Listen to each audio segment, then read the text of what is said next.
last name, and when you became a part of the student movement. Bernard Lafeyette Jr. Look at me. Bernard Lafeyette Jr.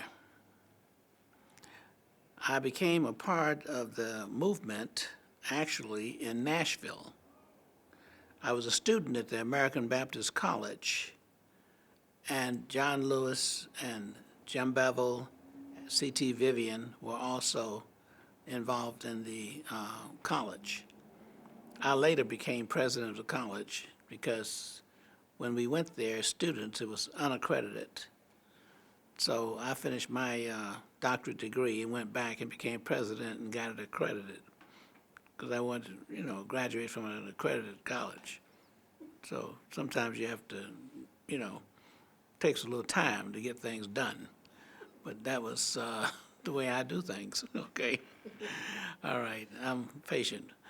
But the Student Nonviolent Coordinating Committee was formed in Raleigh, North Carolina, Easter weekend of 1960, and it was formed as a result of the different student groups that had participated in sit-ins in 1960. And the staff person who worked with Martin Luther King at that time was Ms. Ella Baker, and she was the one that decided that it was a good idea for these students to be brought together. She was a great organizer, and Ms. Ella Baker organized more NAACP chapters throughout the state of Florida than anybody else, and in the South particularly. She was not only a good organizer, she was a good speaker, spokesperson, and she had a lot of influence with the students. One of the things that I remember as part of her characteristic was that she would always ask questions rather than try to give us directions. She would give us counsel as students. Ms. Ella Baker and Ms. Constance Curry were our two adult advisors on SNCC's board. Initially, SNCC was, in some competition because the older existing civil rights groups were very anxious to make us their student arm of their organization.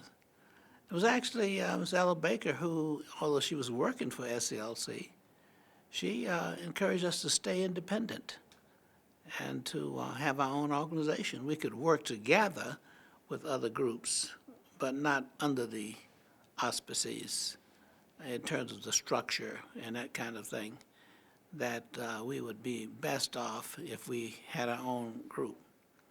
And that's why we formed SNCC. And Marion Barry actually was the first chairman of SNCC. And when you look at the chairman of SNCC, you also see John Lewis was a chairman of SNCC. And some people would wonder why is it that, among the first chairmen, they came from Nashville. And the reason why is because when the conference was called, those of us in Nashville had already desegregated our lunch counters. So when we went to the conference, we went already with accomplished the goal and that kind of thing. So Marion Barry was first chairman, but also Jim Lawson was a key person in terms of resources for us in teaching nonviolence. We got in-depth teachings in nonviolence in Nashville, and that was one of the reasons why we were successful, because we went at it in terms of very thought-out strategy. The way we made decisions among our group was to do it by consensus. And one of the persons who also gave a good sort of set of skills was Jim Lawson, and some of the other people there who influenced us were the Quakers. So we made decisions by consensus, and Diane Nash picked up on that, and she was very good at it. We selected her to be our spokesperson. We didn't have like chairman and vice chair and that kind of thing, et cetera. We had an organization, you know, Nashville Student, you know, organization, and we had a spokesperson. Now, not only was Diane good at running the organization, she also was a good spokesperson because she was an English major. And when we had to deal with the media, of course, we got the best person we could get, and she was very good at that, and that's why we selected her. And it was an interesting thing to do because most of the fellows on the involved were the heads of organizations and groups. Some were student body presidents, some were head of the class presidents. We had the head of the Alphas there, the head of the Omegas, the head of the Kappas. These groups.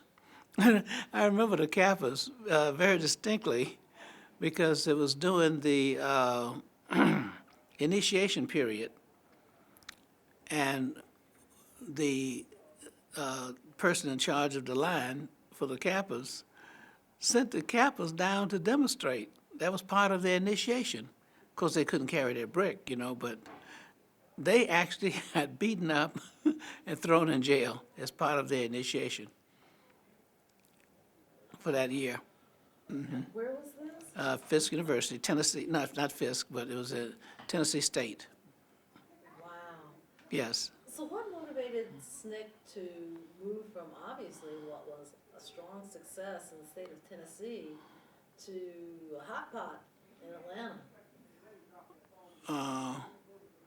Well, when you think about the organization, we realized there were certain goals that we wanted to accomplish. And those goals, Okay, just a second there, a little bit loud, I think. help me with this, you say we moved to Atlanta? Well, does SNCC have an office in Atlanta? Yes, Yeah, so how did they go from? okay, Yeah. I got you. Thank you, that's no problem. All So right. we're talking about the SNCC transition from being identified as a Tennessee entity to being identified as an Atlanta-based entity. The Atlanta move had to do with the fact that you had a larger city, although it was in the South, okay? You had the national headquarters for the Southern Christian Leadership Conference, and that played a very important role. And you had a facility there, all right? And you had Lonnie King, who, you know, was very much a leader and got involved. You had Ruby Dyer Smith, who was there. And they had a very strong movement that was going among the young people. And even the NAACP had played a very important role in terms of initiating lawsuits for, you know, desegregation and that kind of thing, et cetera. So Atlanta became sort of the hub. It was a large, prosperous city, and you also had a large number of, let's say, black leaders here, national leaders in, you know, Atlanta, like Martin Luther King. So we wanted to stay close to Martin Luther King as well. That had a very important influence for us to move here to Atlanta. Now, when we talk about the move, you know, there is a difference between the Atlanta student movement, just like the Nashville student movement, just like the Mississippi student movement. So SNCC comes to an established group, yes or no? Or there's a lot of fuzzy thinking on that, Bernard. What actually happened? Well, that's the place that offered the facility. Now, there was, Did Lonnie King invite you here, or did you make a reconnaissance trip, and did you merge the two groups, or how did that work? well, you had people like Ella Baker, for example, who was in Atlanta.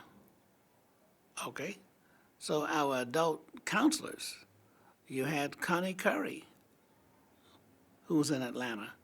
So our resources and our support system already, came out of Atlanta.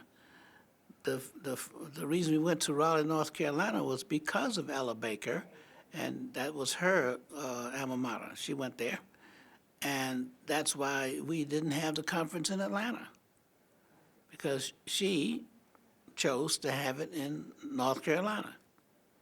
Now, what year was that conference? That was in 1960, Easter weekend of 1960. And then when did you make the transition to Atlanta? After the conference, because that's where our leadership was coming from, Atlanta, the adult leadership. Now, did SNCC and the Atlanta Student Movement, Lonnie King and those guys work together? Yes, they're very much a part of SNCC. Like, for example, when we decided to go on the Freedom Rides, the reason why the students out of Nashville went and took the initiative, well, you had, for example, on the original ride, John Lewis was from Nashville. I was scheduled to go on the original ride, but I wasn't 21, so I needed parental permission. And my parents, wouldn't sign for me. I had sent them the information, to sign and give me permission. And I didn't hear anything. So I called and asked my father, if he'd received the letter, the information, about the Freedom Rides. And he knew I'd been involved in the sit-ins. And he said, yes, I received the information. So I said, well, could you just sign those forms and send them back? I'm running out of time, and if you could do that, I was the first person in my family to go to college, so I thought he might have connected with, going to college, whatever.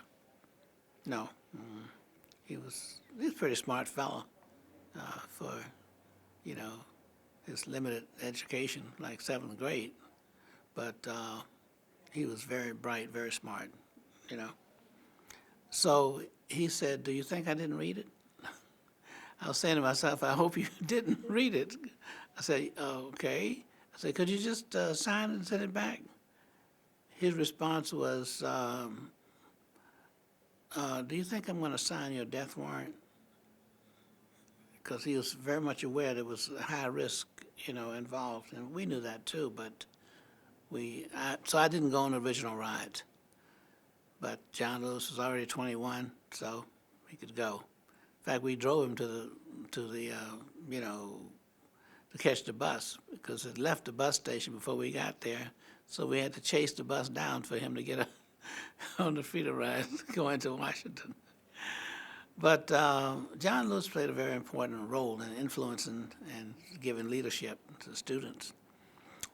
Well, one of the reasons we continued the Freedom Rides after the bus was burned in Anniston, Alabama, and CORE had decided that their initial group had gone as far as they could go, and they were just really smoked out and burnt out, and worn out and beaten out, whatever you're going to call it. And so they were asked by the Attorney General to have a halt, just in a cooling off period, until they were able to organize protection from the state of Alabama and state of Mississippi and southern states that they had to go through. And so CORE was in a position where they felt maybe that was a good idea. And those of us in Nashville said no, because we've been trained by Jim Lawson. And one of the things we learned is that your response to violence can determine whether or not you succeed in reaching your goal. It's how you choose to respond. And that's the difficulty with most people who are confronting violence, is that they have limited response. They only know how to respond back with violence, but they don't know that there's a much more powerful way to change the whole scenario, okay? And that is through nonviolence, and we learned that. And one of the things we were taught is that when you have microaggression, then your response must be macro. and that is that when we were faced with the violence on the Freedom Rides earlier in Anniston, Alabama, with the Greyhound bus station and the Trailways bus station in Birmingham, we decided that we had to, continue. We'd planned for that. So we decided to start right where the Freedom Ride stopped in Birmingham. That was further south, it had gone. And we mobilized.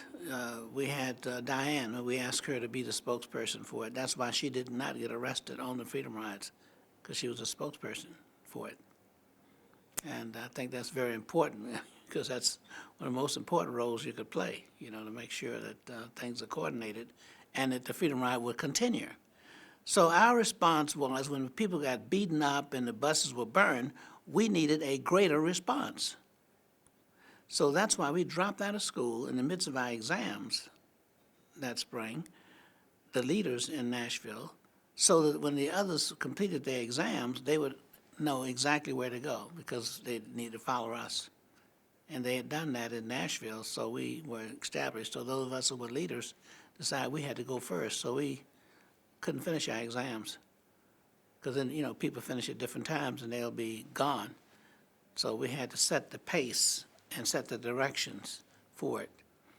The next reason was that John Lewis had been on the original rides, had temporarily gotten off the rides in order to go to an interview up in Philadelphia for the American Friends Service Committee, the Quakers, or whatever. And so he happened not to be on the ride when the bus was burned. But he had all the information and where we had to go, et cetera. He was ready to go, because he already planned to rejoin the ride. And he also, James Farmer of Corps, father had passed, and he wasn't on that ride that went into, Birmingham and Anniston, because he was not there, and it was at his father's funeral. So John Lewis came back to Nashville and said, let's go. We can't, let it end this way.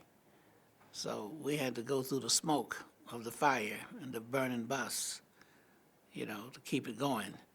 So the other reason, which has not been recorded, in history, that we went and to continue the Freedom Rides, because, you see, oddly enough, and I'm glad to say this, the Greyhound bus station in Nashville had already been desegregated. We desegregated the bus station when we desegregated the lunch counters, because the bus company had lunch counters downtown.